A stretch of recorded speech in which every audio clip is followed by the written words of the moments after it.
Russian dictator Vladimir Putin has not only failed to defeat Ukraine in 3 years, but has also allowed the enemy to seize part of Russian territory. The whole world has seen the weakness of Putin's regime. Russian Z political scientist Alexey Fenenko spoke about this boldly on air at the radio station Komsomolskaya Pravda. The propagandist noted that today airstrikes on Russian territory have become a common occurrence. Moscow's inability to counter such threats has become obvious. We have already become accustomed to the fact that our territory is being shelled by UAVs, and that we receive reports from the Kursk region from the front. But if the day after tomorrow the Japanese invade and seize the islands, will this be a nuclear response from Russia, or will there be sluggish fighting on the Kuril Islands?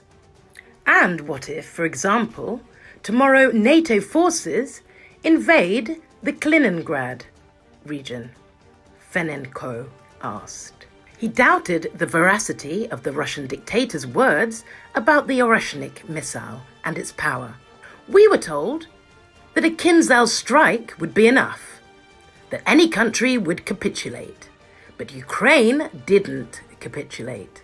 How many Kinzhal strikes were launched against it, and it did not capitulate?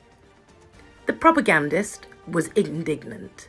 The Russian Resource Agency drew attention to the fact that Russian propaganda and authorities have suddenly forgotten about Oreshnik after the Russian armed forces struck the Dnieper with this no analogues in November 2024.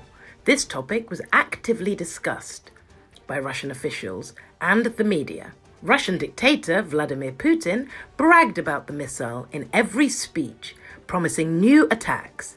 However, today, they prefer not to remember Oreshnik. There is reason to believe that the Russian Federation does not actually have stockpiles of this weapon.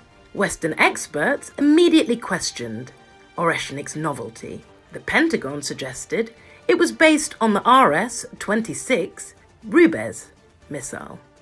Additionally, fragments found at the impact site in Dnipro were consistent with the Bulava missile, which Russia has produced since the late 2000s. On November the 21st, Russia launched the Oreshnik intercontinental ballistic missile at Ukraine for the first time.